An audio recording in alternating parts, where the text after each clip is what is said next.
Boa noite, meus amigos. Estamos aqui de volta. Como sempre, começamos invocando a Santíssima Virgem Maria e o Santo Padre Pio de Pietrelcina, para que roguem a Deus que nenhuma injustiça se cometa nesse programa. Hoje nós temos aqui a presença do deputado estadual Flávio Bolsonaro, que com uma gentileza excepcional veio fazer pessoalmente a entrega oficial da medalha Tiradentes, que me foi atribuída num gesto de generosidade incomum pela Assembleia Legislativa do Estado do Rio de Janeiro. É claro que foi aprovado com alguns protestos, mas mesmo os protestos foram muito gentis. O deputado Marcelo Freixo, por exemplo, disse que era totalmente contra, mas mesmo assim aprovava, e houve o outro deputado, Luiz Paulo, que disse assim: aprovo com total discordância. Eu não sei exatamente o que é isso, mas agradeço de qualquer modo a gentileza. Então, aqui passo a palavra ao deputado, para que nos fale alguma coisa sobre a medalha, e em seguida faça a entrega oficial. Bom, lá, em primeiro lugar, é uma satisfação muito grande estar aqui para fazer essa singela, mas muito justa, merecida homenagem. Houve alguns posicionamentos contrários também à aprovação da sua medalha, mas, como eu costumo dizer, às vezes vindo de quem vem, a crítica é um grande elogio para a gente. E acredito que eu estou aqui, Olavo, representando milhares de brasileiros e pessoas também que não são brasileiras e não moram no nosso país, não moram no Brasil, mas que reconhecem na sua figura, na sua pessoa, uma grande referência intelectual, algo que é muito carente, principalmente para nós jovens. Eu saí recentemente da universidade, e sou uma testemunha ocular da lavagem cerebral que a juventude brasileira sofre nos bancos universitários. Em segundo lugar, você morar nos Estados Unidos ajuda, por mais que pareça que não, porque se você morasse em Cuba, por exemplo, acho que eu não poderia estar fazendo a entrega dessa homenagem para você. Poderia ir, só não poderia sair. Se você estivesse em Cuba, provavelmente estaria lá incomunicável, um dos perseguidos políticos nessa ditadura que a cúpula da esquerda do nosso país tanto idolatra e tanto faz referência como se fosse uma democracia. Quando essa homenagem foi aprovada, vários, mas muitos foram os contatos de pessoas que gostariam de estar fisicamente no Rio de Janeiro, presenciando a entrega dessa medalha. Inclusive alguns, quando eu disse que a entrega seria aqui nos Estados Unidos, queriam vir também. Eu falei: olha, não tem necessidade, a gente vai fazer essa entrega com transmissão pela internet, porque é um instrumento importantíssimo, a gente não pode abrir mão, que não sofre censura, e que nós que pensamos e nos identificamos com você, Olavo, temos a necessidade de ampliar cada vez mais esse espaço, todas as quartas-feiras, às 8 horas de Brasília, para que tenhamos uma opção, para que possamos conhecer, Olavo, um ponto de vista fundamentado, baseado, sem mentiras, com uma linguagem que todo mundo entende, que a gente não tem no Brasil. Falam tanto que vivemos uma democracia, mas a censura dos órgãos de imprensa, no tocante a vários assuntos e a várias pessoas, nos impede de ter acesso à informação qualificada, e que, sem dúvida alguma, seria fundamental para a nossa população formar o seu juízo de valor. Então, Olavo, é do coração que fiz questão de vir até aqui, para enaltecer, em primeiro lugar, a sua pessoa, em segundo lugar, os seus ideais, que são os meus ideais, que são os ideais de várias pessoas que nos assistem. Então, eu queria convidar a sua esposa para vir até aqui fazer a colocação da medalha Tiradentes no seu busto. Vamos lá. Vamos só assumir a posição e colocar a medalha no Olavo aqui. Tem um véuprozinho aqui atrás. Ao contrário. Ao contrário. Isso, foi. Parabéns. Obrigado. Parabéns. Obrigado. Você que está em casa e quiser aplaudir também, pode aplaudir, mesmo estando sozinho de frente para o computador, que você não é maluco. Faça o que quiser à vontade. Então agradeço de coração. Você sabe que eu morei 10 anos no Rio e ninguém faz isso impunemente, a gente se acariocou um bocado, Meus filhos, inclusive, aprenderam a falar como carioca e riam muito da minha pronúncia paulista. O pai fala porta. Meu pai teve que soar um pouco também para perder o sotaque dele do interior paulista. Ele é de registro, né, de Eldorado paulista. O meu pai morou nessa região há muito tempo. Vale do Ribeira? Então, Vale do Ribeira, exatamente. Então, olha, agradeço muitíssimo, né, a Assembleia Legislativa, e sobretudo agradeço àqueles que votaram em mim, aprovaram, apesar da discordância. Eu achei, na verdade, eu achei um gesto muito nobre deles, né? Isso é uma coisa que está fora de moda no Brasil. Quer dizer, você aceitar tratar o seu adversário político como se fosse gente. Porque a norma é tratá-lo como se fosse coisa, né? Por exemplo, agora nós temos essa Comissão da Verdade, que fica, né, chorando torrentes de lágrimas pelos terroristas mortos e não diz uma palavra de conforto, uma palavrinha de conforto às vítimas do terrorismo. Para eles, assim, não se fala disso, isso não é gente, isso a gente joga na lata de lixo da história. Ou seja, desumanizar, deformar completamente a imagem do adversário se transformou em moda. E uma nova geração que já foi educada dentro disso acha isso inteiramente natural. Como acha natural haver a unanimidade esquerdista. Você vê, durante a famosa ditadura, né, que esforço fez o governo para eliminar a esquerda política? Nenhum, ao contrário. Né? Tem até o estudo do Ricardo Vélez Rodrigues mostrando como a intelectualidade esquerdista foi protegida pelo governo nas universidades durante o tempo da ditadura. Sem contar o fato de que a esquerda dominava toda a mídia, como eu mesmo provei numa série de artigos. Você não tinha um diretor de redação que não fosse esquerdista, era comunista militante. Isso durante a ditadura. Ou seja... Muitos ficaram ricos disso, inclusive. Claro. Subiram na... Houve um estudo feito pelo embaixador Meira Pena que mostrou que aquele foi o período de maior progresso da indústria do livro esquerdista no Brasil.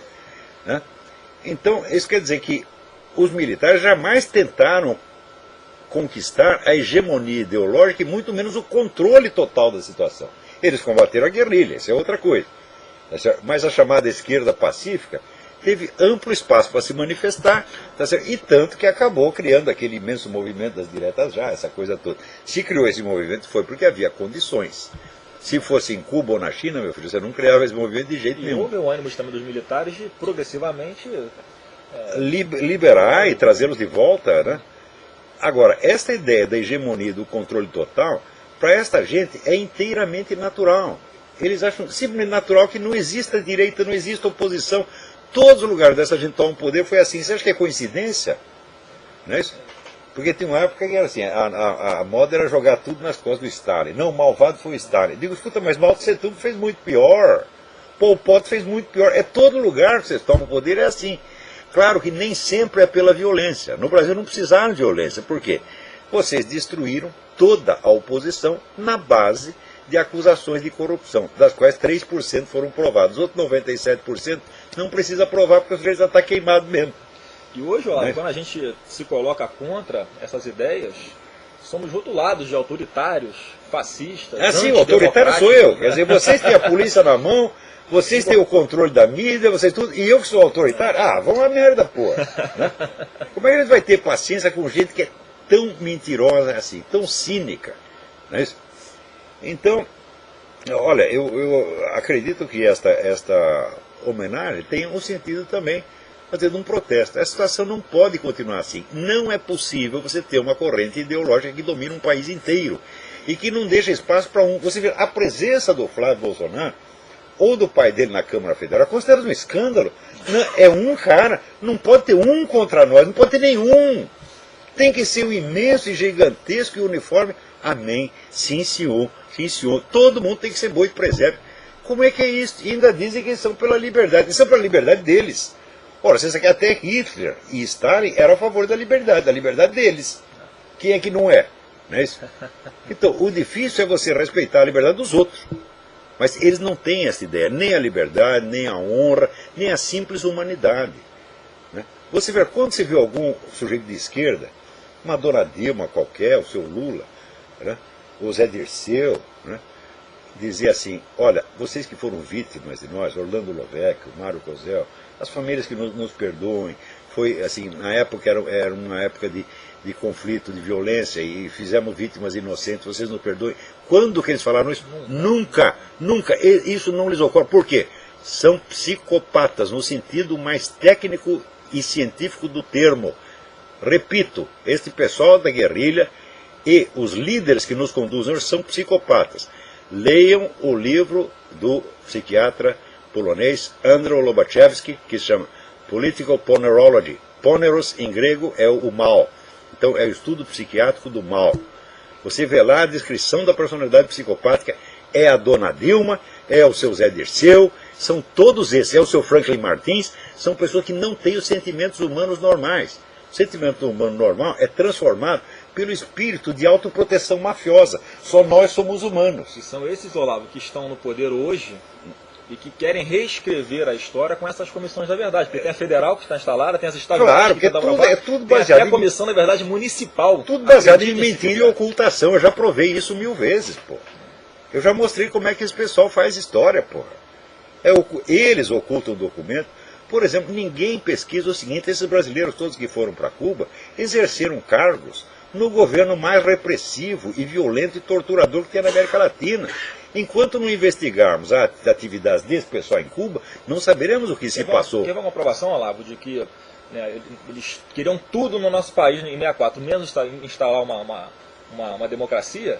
Se você pega a própria lei da anistia, ela alcança desde 61 até o meados da década de 80. Por que desde 61? Se eles próprios dizem que o regime militar começou em 64. Guerrilha antes. Porque, então existia uma guerrilha num período que existia uma democracia. E como é que você explica então que havia toda essa orquestração, todo esse treinamento na Universidade de Pequim, na Coreia do Sul, melhor, na Coreia do Norte? Para quê? Se já existia uma democracia aqui. Obviamente vai plantar uma ditadura. Por que será que o governo chinês, o governo de Cuba, né, os maiores ditadores que tinham no mundo, estão tão interessados na democracia brasileira, em defender a democracia no Brasil? O que o Brasil tem de tão especial? Porque os caras que gostam tanto de ditadura na sua própria terra quisessem uma democracia na nossa. É uma coisa tão hipócrita, tão imbecil, que nem merece ser discutido. Né? Mas aqui eu queria perguntar então para o deputado, como é que está essa luta no Brasil? Como é que vocês estão se sentindo? Porque vocês estão muito isolados. Não é isso? Olha lá, representam uma faixa enorme da população. Mas partidariamente, dentro da estrutura, né, das estruturas de cima, vocês estão sozinhos. E é muito difícil, Olavo, a gente não abre mão de fazer a nossa parte. Mas é complicado porque pelo voto, né, eu não estou aqui fazendo nenhuma incitação a uma tomada de poder, a golpe ou a implantação de uma ditadura, não é nada disso. Mas é muito difícil no voto. O Brasil tem que passar por um longo processo de amadurecimento ainda, porque a gente sabe que na hora de escolher os seus representantes, a maioria esmagadora da nossa população vota com o estômago. Essa é uma verdade. Isso é um fato. Quando não vota com o bolso. Né? E há essa dificuldade de pessoas que têm esse pensamento, vou colocar aqui, diferente, né, porque o que a gente maciçamente, o que a gente tem acesso maciçamente por intermédio da imprensa é só essa meia-verdade, é só esse lado. O pior é que você vê que pelas pesquisas, a população brasileira é maciçamente cristã e conservadora. Mas chega na hora de votar, só tem candidato de esquerda. Então você só vota na esquerda. As pessoas que pensam de uma forma contrária não tem espaço em lugar nenhum, não tem espaço na imprensa. E aí fica a explicação que muitas pessoas nos criticam, e certamente o criticam também, Olavo, pela forma como coloca algumas discussões, porque é preciso criar o fato, chamar a atenção, chocar sobre determinados assuntos, para que isso tenha espaço na imprensa e a população como um todo tenha acesso a essa discussão. Claro, a maior prova disso é o famoso kit gay. Se não fosse uma atuação mais ostensiva do deputado Jair Bolsonaro, jamais estaremos sabendo que crianças, por enquanto das escolas públicas, a gente não sabe qual será o próximo passo, porque quando a gente diz escola particular, eu tenho certeza que a classe média e a classe alta também, né, se engaja também nessa discussão, nós jamais saberemos que havia esse incentivo à sexualidade, seja para o lado homofóbico, ou para o lado homossexual, ou para o lado heterossexual, lá, para crianças de 6 anos de idade. Eles querem fazer clientela para os pedófilos. Quem é que não percebe isso aí? Mas note bem, todo esse negócio do sex livre, liberação sexual, começou com um pedófilo que foi o Dr. Alfred Kinsey, que era um psicopata perigosíssimo. Cometeu uma das maiores fraudes científicas da história humana, porque ele pegava estatísticas que ele obtinha entre presidiários, né, gente que estava presa por crimes sexuais, e vendia aquelas estatísticas como se fosse a opinião da população em geral. O cara devia estar na cadeia, porra. Né? E, no entanto, tem uma autoridade extraordinária, fizeram até um filme para homenagear. Então, toda esta coisa é baseada numa fraude. Né? E o movimento gaysista vem na esteira disso aí. A gente percebe, Olavo, que é um plano realmente de tomada, não porque eles já estão no poder, mas de manutenção no poder. E, sobretudo, eles usam sempre essa coisa ruptura. Eu acho que é o... Claro, eles odeiam a família, porque a família é o principal núcleo de resistência à autoridade do Estado. Eles querem que o Estado seja o mediador de todas as relações humanas. Você, para chegar com a sua... para dar uma massa da sua namorada, vai precisar fazer um requerimento, porra. É assim mesmo, você pensa que não? Aqui nos Estados Unidos, por exemplo, para um pai perder a guarda dos seus filhos, é assim, a coisa mais fácil do mundo. Não precisa provar nada. A mulher chega e diz, ele ameaçou me bater. Pronto, o cara perde tudo. Tá certo? Então, as famílias estão sendo destruídas aqui por via judicial, uma atrás da outra. É que querem fazer agora no Brasil também, né? Mas é claro. PLC 122. Agora, com isso você tem naturalmente aumento da criminalidade. Quer dizer, crianças criadas fora da família têm mais tendência à criminalidade. Eu acho que a gente tem muito até que aprender com os métodos que a esquerda usa para criar todo esse contexto de mentira. Porque eles pegam bandeiras politicamente corretas e dentro desse projeto está essa manutenção no poder deles. Ou seja, explicando. Vamos pegar, por exemplo, esse combate à homofobia. Não é ninguém a favor, Olavo, de um cidadão pegar uma lâmpada fluorescente e dar na cara do outro. Agora, esta semana eu arrumei uma tremenda briga com conservadores evangélicos porque eu escrevi que o homossexualismo não é antinatural. Então tem cara que caiu de pau em mim, tá entendendo? A briga eu acho que não é agora, contra o homossexual. Esse negócio de rotular de homofóbico, homofóbico é a sua mãe, você tá entendendo? Para com isso. Você vê essa semana, né, a semana passada eu fiz um comentário breve sobre o Jean Willis, alguma coisa que ele tinha falado na disputa com o Malafaia. Eu comentei o cara uma vez. Daí ele disse, não, o Olavo de Carvalho ele tem obsessão comigo porque ele é homossexual enrustido. Eu digo, ora, mas mesmo que eu fosse homossexual público, descarado, escandaloso, mesmo que eu fosse a Rogéria, eu jamais teria uma obsessão com o Jean Willis, porque ninguém tem. Jean Willis, você já olhou no espelho? Você acha que alguém vai comer você, rapaz? Você acha que alguém fica excitado com a sua pessoa? Mas que ilusão, que mentira. Tu é feio que dói, rapaz. Agora, imagina você virar aqui e me mostrar esse seu cu peludo e eu vou ficar atraído por isso. Tu tá doido. Nem seu cu, nem seu peru, nem sua cara, nem coisa nenhuma. Ninguém, olha aqui, vou profetizar. Ninguém jamais vai comer você. Você vai ficar sozinho, tá certo? De noite você vai no seu quarto, encosta no travesseiro, chora um pouquinho, tá certo? E vai dormir e sonhar, né, com aqueles homens maravilhosos, aqueles halterofilistas que vão lá. Isso não vai acontecer, rapaz. Tu vai ficar sozinho. Tá certo? Olavo, eu acho que ele está com um dilema na cabeça dele. Ele está em dúvida entre você e o Jair Bolsonaro. Pois é, Agora, quem vai cumprir a missão, Olavo? Pois é. Agora, por que eu citei o cara uma vez? Você vê esse pessoal como é projetivo? Quer dizer, um comportamento obviamente projetivo, qualquer estudante primeiranista de psicologia reconhece. Porque eu citei o cara uma vez, eu estou obcecado com ele. Não, ele é que meteu esse negócio de sexo no meio, entendeu? Então ele é que está pensando nisso aí. Eu jamais pensaria. Não, se eu pensar em comer o Jean Willis ou dar para o Jean Willis, se eu pensar durante 10 segundos, eu vou broxar por 20 anos pela frente. Eu vou me tornar o cara mais ascético e assexuado do universo. Que nem o Luiz Mota se gabando que transou com 500 homens. Mentira! Se transou com 5, foi muito e ainda pagou. Olha a cara do homem, pô. Quem é que pode comer essas pessoas? Vocês pensam que vocês são o quê? Sharon Stone? Essa pessoa que você falou, por exemplo, Olavo, fala publicamente, assume publicamente, né, que batalha pelo fim da criminalização da pedofilia. Quer dizer, mas você vê, o número de líderes gays que são a favor da pedofilia é enorme. Este ano, aqui nos últimos meses, já foram presos 3. por causa disso. No Brasil, o Luiz Mota está sendo processado por isso, e está aí o João Willis querendo a liberação da pedofilia. Existe, se não é a mesma coisa, eu não acredito que exista uma vinculação, vamos dizer, psicológica entre homossexualismo e pedofilia, mas a vinculação política existe. Esse ponto que eu queria chegar. A exploração de determinados assuntos, né, para conseguir vantagens políticas disso. Isso é mais do que óbvio. Você falou do João Willis, ele chegou, ele teve o mandato dele com 12 mil votos, enquanto houve parlamentares, candidatos aí com 60, 70 mil votos que não entraram. Ele veio por causa de uma sobra do candidato dele que teve mais votos.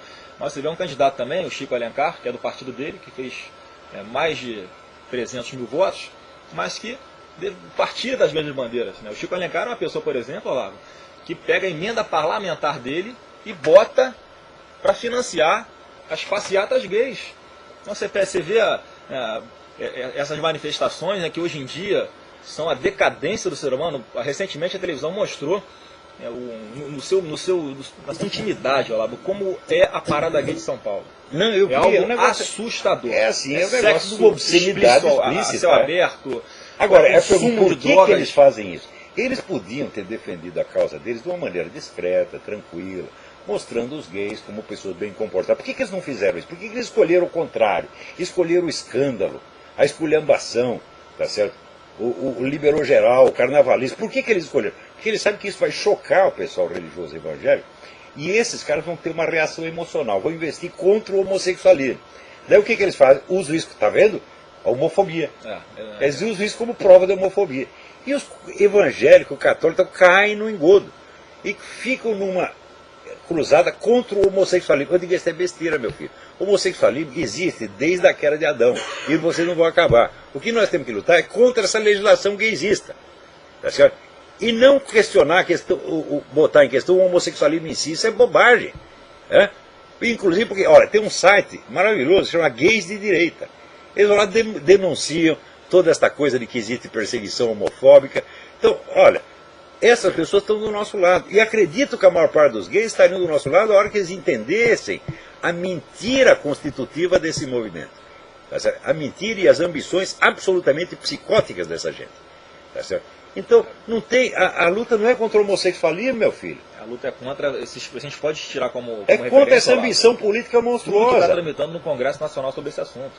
Se você pega lá o Plano Nacional de Direitos Humanos para a Diversidade Sexual, né, que é um nome né, bonito, mas no meio do projeto está lá. É cota para professor travesti, é cota para estagiário LGBT, né, são incentivos, né, a crianças buscarem precocemente a sua sexualidade. Como eu falei, a luta não é contra o homossexual. Não, essa própria palhaçada da identidade gay. Essa imposição que a gente... Eles querem impor identidade gay como se fosse realmente uma identidade sexual, não só identidade de gênero, como eles dizem. Tá certo? Agora acontece o seguinte, o cara hétero, mulher hétero, a identidade sexual deles já vem com a embalagem, está entendendo? Corresponde à sua identidade anatômica. No caso do gay, não. Então ele tem que criar essa identidade mediante um gestual, mediante símbolos, etc, etc. Portanto, eles têm que estar continuamente mostrando a sua excitação sexual. Coisa que se um heterossexual fizer, ele vai para a cadeia. Você está entendendo? Se você lá passando esses projetos então, desse aí, isso quer dizer que esta conduta deliberadamente obscena e chocante será reconhecida por lei como um direito. Um direito que nenhum heterossexual tem e não deve ter. Se o cara fica toda hora falando do tamanho do pau dele, quantas mulheres ele comeu, é considerado um cara inconveniente. Tá certo? Pelo que está sendo proposto, lá, você está num restaurante com a sua esposa e suas filhas, almoçando. E chega um casal de barbudos e começa a se beijar ao ponto de soltar a faísca do beijo. E você se incomoda com aquilo, se retira do recinto ou pede... Coisa que se um casal heterossexual fizesse, chamariam a polícia. Ele vai preso. Pois é. Então, eles vão ter direitos que os heterossexuais jamais tiveram. E uma atitude que, se fosse um casal de heterossexuais, também incomodaria. E o direito de impor uma identidade totalmente construída, que não está na constituição anatômica deles. Está escrito no projeto lá, desconstituição da heteronormatividade. Porque há toda uma pseudociência que acredita que isso são construtos culturais e não coisas da natureza humana. Quando é o seguinte, a identidade de homem e mulher é idêntica em todas as culturas do mundo. E digo mais, casamento gay jamais existiu. Você vê os imperadores romanos, que eram quase tudo gay, Nero e Calígula, por exemplo, eles fizeram casamentos gays, mas não o impuseram como lei. Nem eles tiveram essa cara de pau. Ou seja, casamento gay jamais existiu em toda a humanidade. Então significa o seguinte, a humanidade toda esteve errada, foi tudo um construto cultural, e só quem está na realidade são os teóricos do movimento gay, como o Sr. João Willis. Vocês podem acreditar nisso? Isso é uma pretensão absolutamente megalômana, louca, psicótica, tá vendo? E é com esses caras que nós estamos discutindo. Quer dizer, a luta não é contra o homossexualismo. A pessoa pode ser homossexual e ser totalmente normal. O resto normal, produtivo. Olha, eu já falei para vocês, a essência da literatura católica no Brasil, a nata da literatura católica foi feita por autores homossexuais, Luz Cardoso, Otávio de Faria e outros. Tá certo? Então, o problema não é a homossexualidade, o problema é a imposição da identidade gay como um direito. Eu até uso um exemplo nos debates, Olavo, que é o seguinte: qualquer casal, que a mulher está grávida, todo mundo torce para ver um homem ou para ver uma mulher. Ninguém torce, pô, tomara que venha um viadinho que eu vou morrer de orgulho.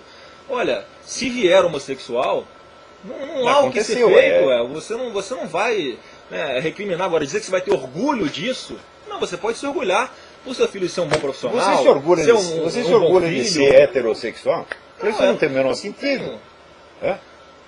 Você pode se orgulhar de uma coisa que você simplesmente gosta? Não tem motivo de orgulho nenhum, isso é absurdo. Tem que ser pregado ao respeito, não à imposição e com a judicialização disso, Olavo. Tem cara que se orgulha, tem cara que fica falando do tamanho do pau dele, quantas mulheres comeu, etc.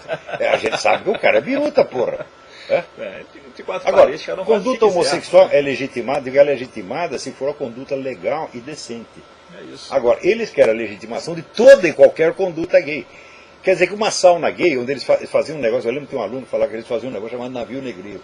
Apagava a luz e todo mundo comia todo mundo. Tá certo? Eles querem que a gente aceite isso como uma conduta legítima. Se você falar mal, você é homofóbico. Agora, você imagina nós querer legitimar, por exemplo, sei lá, uma suruba heterossexual, troca de casais. Todo mundo sabe que isso é uma coisa indecente e isso não é aceito socialmente. Por falar em suruba, não sei se você ficou sabendo, em função do Bolsonaro ter tomado essa postura, o Olavo, inclusive aqui nos Estados Unidos, eu não sei o nome agora da pessoa, do grande artista, fez um museu de cera em homenagem ao Jair Bolsonaro, em que ele aparece em imagens, incluindo esculturas de cera, sendo enrabado por várias pessoas. Somos nós. A escultura, o Jair Bolsonaro e 2 homens, outro Jair Bolsonaro e 10 homens fazendo uma suruba. Quer dizer, é isso que a gente tem que alertar a população.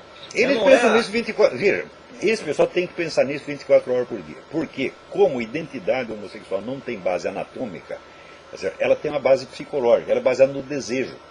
Então o cara tem que expressar desejo 24 horas por dia. Você está entendendo? Agora, se for homossexual normal, ele entende que ele só é homossexual na hora do ato sexual. Fora disso, ele não é.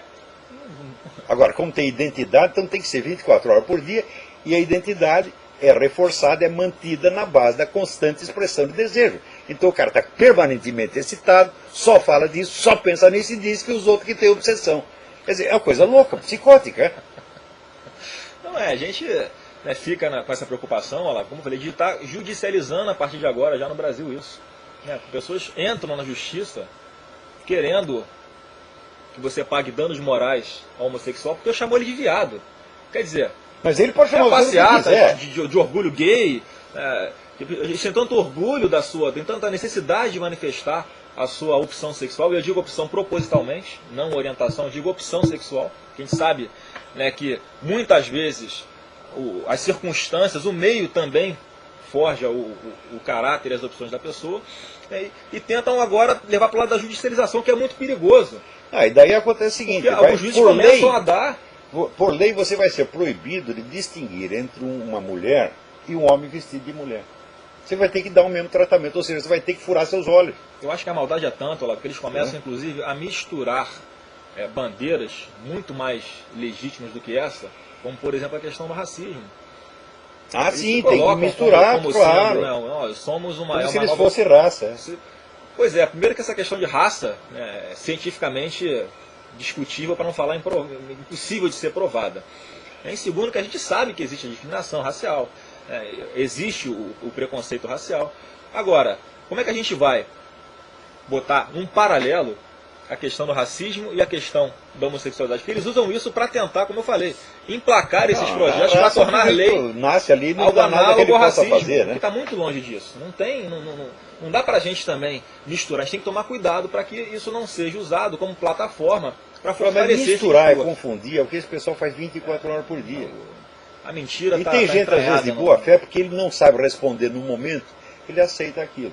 Tá certo? E, além disso, você tem esse bombardeio de estimulação contraditória, onde, ao mesmo tempo, você faz uma coisa como a parada gay, que é uma exibição de obscenidade, e, ao mesmo tempo, você faz a exibição, vamos dizer, de poder, inclusive, essa tremenda demonstração de poder, ao mesmo tempo, se faz de coitadinho, de vítima inerme. Ou você é o líder de um vasto e poderoso movimento popular, ou você é um coitadinho inerme. Agora, eles mostram as duas coisas ao mesmo tempo, essa é a estimulação contraditória para paralisar a inteligência do observador. Eles usam isso o tempo todo. Tudo isso, gente, foi bolado por engenheiro comportamental. Tá certo? Isso é uma estratégia psicológica de uma perversidade sem fim. E não tem nada a ver com homossexualismo, não. O que leva o sujeito a fazer isso não é o fato dele ser homossexual, é o fato dele ter um desejo psicopático de poder e de controle.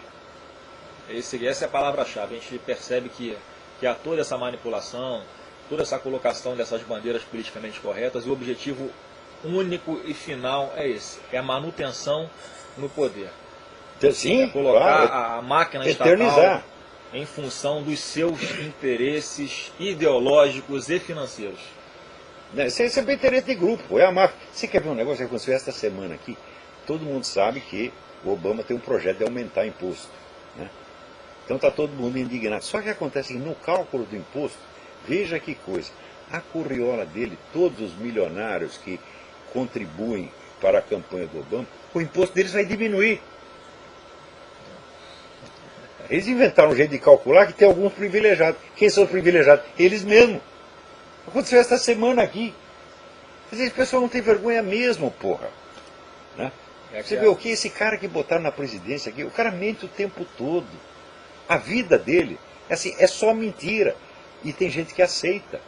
Né? Ele diz, o Obama está me fazendo de trouxa, está me enganando, me engana que eu gosto. São tudo masoquista, pô. O Obama diz que o pai dele lutou na Segunda Guerra Mundial. O pai dele tinha 9 anos de idade na época. Né? Diz que o pai dele era pastor de cabra, era contador num escritório. Tá certo? Diz que o tio dele libertou os prisioneiros de Auschwitz. Nenhum soldado americano jamais esteve em Auschwitz, foram os russos que invadiram. E assim por dentro, a história dele é tudo inventado, tudo inventado. Não se sabe nem se o pai dele morou com a mãe durante um único dia. Parece que foi um casamento fake que eles fizeram para obter extensão de visto, de permanência. Quer dizer, é tudo... Eu estou falando só os detalhes pequenos. Mas até nisso o cara mente, pô. A gente percebe que no Brasil tem dá para fazer uma analogia, Olavo. Quando o PT chegou à presidência do Brasil, né, em 2003, eles chegaram com base na mentira também. O pessoal vai se lembrar, eles fizeram a campanha maciça contra deputados que haviam votado para acabar com o 13º salário, fundo de garantia, férias, e eles se intitulavam os grandes protetores desses direitos trabalhistas. Assim que assumiram o poder, o que fizeram? A primeira coisa, taxaram em 11% os inativos. Os aposentados brasileiros todos começaram a contribuir com mais 11%. Mas é sempre assim. Eles chegam com a mentira, se instalam no poder, e agora todo esse projeto, toda essa ideologia entranhada nas suas propostas não tem outro objetivo senão a manutenção deles. Agora, preste atenção, uma coisa é o sujeito que mente uma vez ou outra. Outra coisa é o indivíduo incapaz, insensível à diferença entre verdade e mentira ou entre o bem e o mal. Eu afirmo categoricamente para vocês, essa liderança toda é psicopática, eles não têm o sentimento do bem e do mal, eles são incapazes de ter uma simpatia sincera por um ser humano e são incapazes de levar em consideração a diferença entre verdade e mentira. São psicopatas perigosíssimos. Repito, leiam o livro do Andrew Lobachevsky que vocês vão entender o que eu estou falando. Ou então peguem uma ata dessas reuniões do Foro de São Paulo. Sim. Eles vão ver claramente como é que há toda uma união entre alguns presidentes que já estão no poder hoje na América do Sul para se ajudarem e permanecerem no poder. O retrato disso foi o que aconteceu no Paraguai. Pois é. Eu fico lamentando sempre que o Brasil se coloca ao lado da banda podre. Você vê, as Farc esta semana soltaram uma bomba que matou uma criança e feriu outras 6. Tem alguma palavrinha contra as Farc? Nada, jamais. afaga a cabeça dos filhos das putas, tá entendendo? Recebe como hóspede oficial, como o livro Dutra recebeu. É assim, porra. Então, quer dizer, quando eles fazem essa afetação de que, vamos dizer, direitos humanos, etc., isso é tudo farsa, gente. É tudo mentira. As pessoas cínico até a raiz, tá entendendo? Então, não estou dizendo que são mentirosos de vez em quando. Não, estou falando que são psicopatas. São mentirosos compulsivos. Você pega nos fatos, não. Você pega o caso do César Battisti, sobre a extradição dele para a Itália ou não. O Brasil protege um terrorista desse. E o outro queimou duas crianças lá no atentado. Porque, amigo, faz parte do seu ciclo de amizade, se ajudam. Inclusive, você viu aqueles atletas cubanos que fugiram. Cuba deve ser maravilhoso de morar. Tentam sair de lá remando em cima de um tronco. Os caras preferem enfrentar o tubarão. Os atletas fugiram pra cá e o Brasil não manda vir o tubarão. Tá aí a DGI atrás de mim, tá a DGI e o tubarão, eu prefiro o tubarão, porra. Né? Então eu lamento bastante, eu vejo até com pouquíssimas expectativas de futuro, pensando no nosso país, porque é o tempo todo, é o Brasil se alinhando aos pensamentos do Hugo Chávez, pegando a democracia cubana como referência. Eu canso de ouvir nos debates que participo que Cuba é um país que oferece educação para os seus cidadãos. Olha, oferece educação, todos são alfabetizados e são catequizados, tá certo? E não tem a menor possibilidade. A formação universitária que os caras têm, você vê esses médicos cubanos, chegam no Brasil, nenhum passa no exame, pô, não estão qualificados para isso. A medicina cubana é uma merda, tá certo? Aquilo é uma fábrica de cadáver, porra. Eu já conversei com um cubano exilado, falei como é que é o serviço, como é que era o serviço médico lá. O cara descreveu horrores. Além disso, tinha um cubano lá no Rio Grande do Sul, né? Nós levamos ele numa churrascaria para almoçar. Quando terminou, ele disse, olha, hoje aqui eu comi mais carne do que durante toda a década de 90 em Cuba. Carne lá é só para nomenclatura, é só para elite, porra. Né? A coisa é muito braba, porra. Você diz que Cuba não tem prostituição. Não, não tem prostituição porque todas as mulheres se dedicam a esse ofício. Todas as mães de família, elas têm que fazer isso. Então elas dão para o turista em troca de um maço de cigarro, de $5. Né? Você vê, se o salário é $30, $5 uma trepada, porra. É um dinheirão, né? É assim a condição de vida em Cuba, porra. A gente não vê, né, ninguém dessas pessoas que se dizem democráticas, que lutaram contra a ditadura militar, se rebelarem ou falar alguma coisa contra a ditadura cubana. Eles não têm sequer dó dessas pessoas que vivem, não tem sentimento. Afirmo para vocês, gente como Zé Dirceu, Lula e Dilma não tem sentimentos humanos. Eu afirmo categoricamente, são psicopatas no sentido estrito e técnico do termo. Vocês estão brincando com isso, gente. Tá? Porque psicopata não é que nem um louco doente mental, que você percebe a coisa na conduta. Não, o psicopata você só identifica quando ele apronta uma, que você não esperava. Mas esses já aprontaram 500. Você vê o Lula, quando vê o negócio do mensalão, fala, não tem problema, que vai prescrever, a justiça é lenta. Comportamento tipo de mafioso, de gangster, pô. Impressionou o Zé Dirceu conclamando a sociedade, principalmente os estudantes da Uni, a irem para as ruas, se manifestarem contra o julgamento do mensalão. Pois é. Olha, então tem gente lá que é capaz de ir. O pessoal da Uni vai, eles são muito bem pagos para isso. Não, uma instituição que hoje você olha, qualquer pessoa com o mínimo de bom senso consegue perceber que aquilo é uma formação, né, de adolescentes para compor a quadrilha do PT. Eu lembro que 20 anos atrás eu já adverti o pessoal que o PT não é um partido como os outros, é um partido revolucionário. Ele não veio para ser eleito, exercer o poder e depois ceder o lugar aos seus adversários no rodízio normal da democracia. Não, ele veio para mudar o sistema de uma vez por todas e se encastelar no poder para sempre.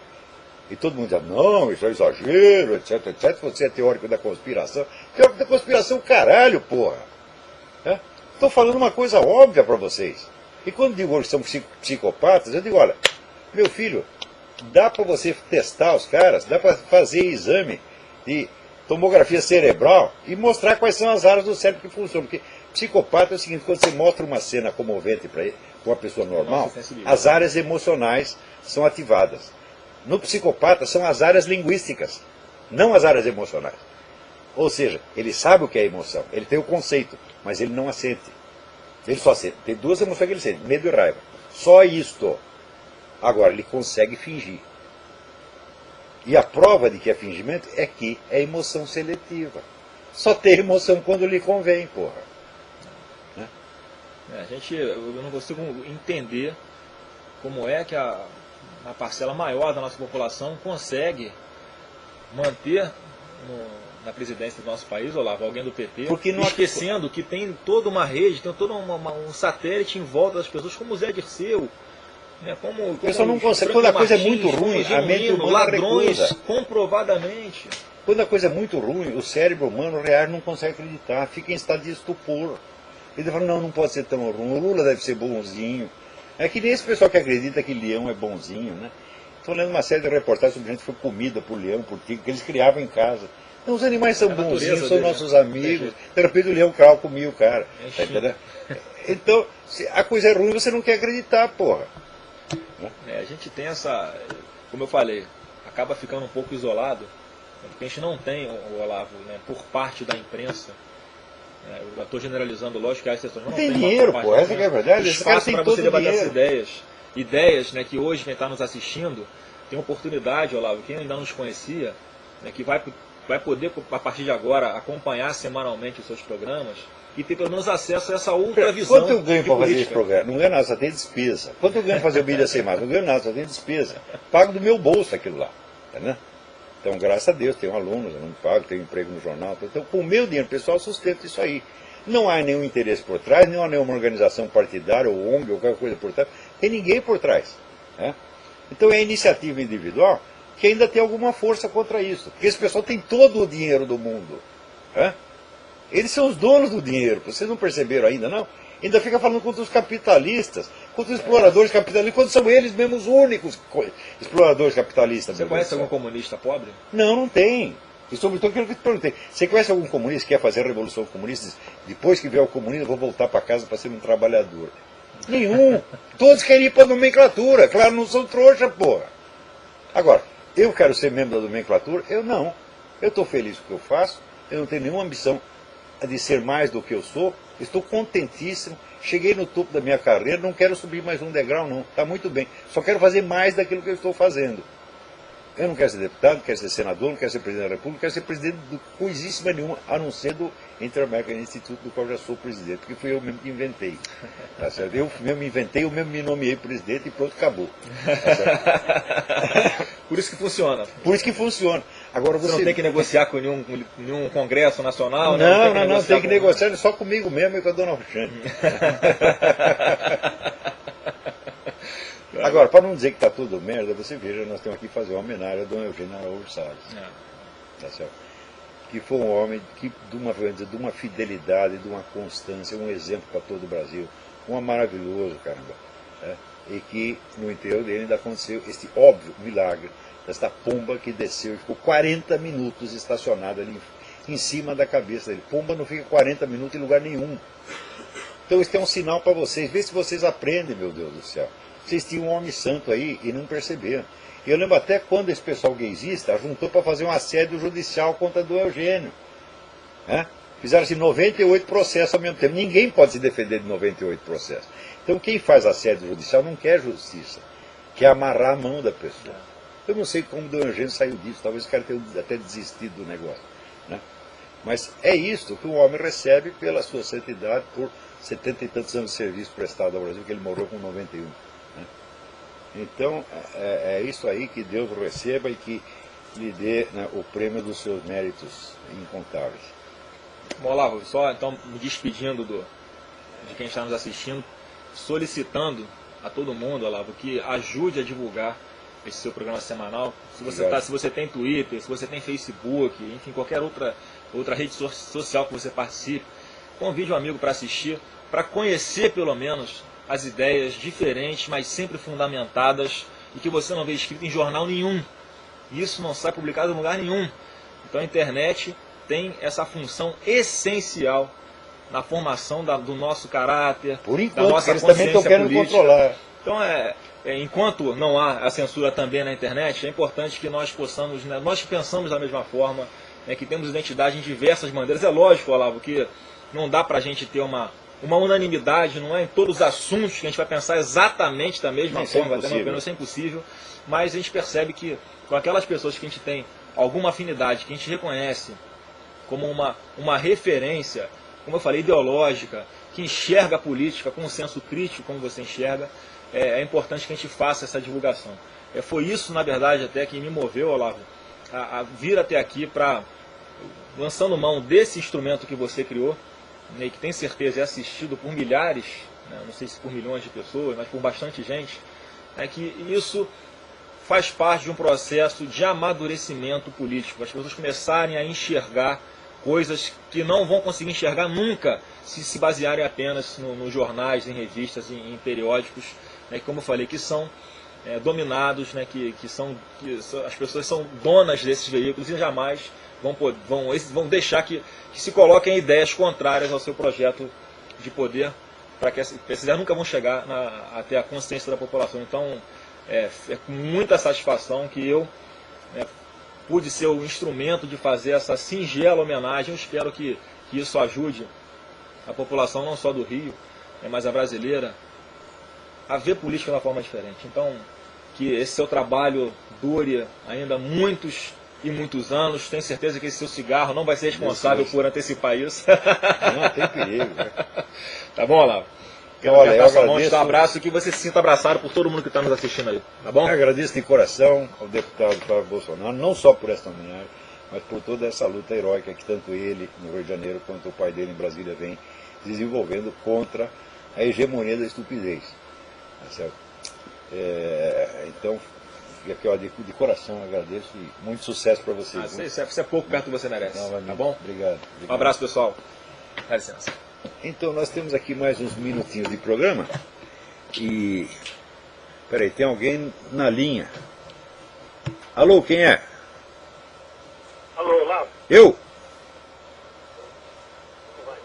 Tudo bem? Fale alto. É Alexandre. Alexandre, tudo bem? Olha,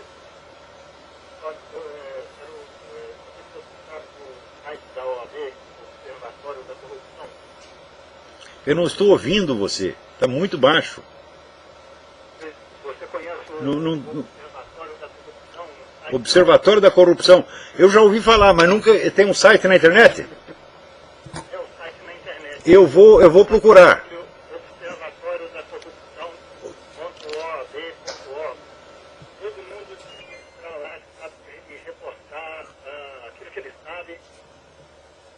Ótimo, ótimo. Eu vou examinar esse site e a semana que vem prometo anunciar aqui com mais detalhe. Muito obrigado pela dica. Ok. Ok. Agora tem uma coisa aqui que eu preciso comentar. Seguinte, tem um camarada que era um agente, um desertor do serviço secreto do Irã. Ele disse que ele deu uma entrevista aqui, está escrevendo vários artigos, informando o seguinte: existem 40 mil agentes do Irã no hemisfério ocidental. Metade deles estão na América Latina e muitos no Brasil, né? Intimamente associados a essa turma de Foro de São Paulo. Tudo preparando o momento de entrar em ação, quer dizer, estão preparando a guerra mesmo, tá certo? Então, se é ter a quinta coluna iraniana, já está aí com a colaboração do Foro de São Paulo. Preste atenção que ainda vai ter novidades, né, a esse respeito.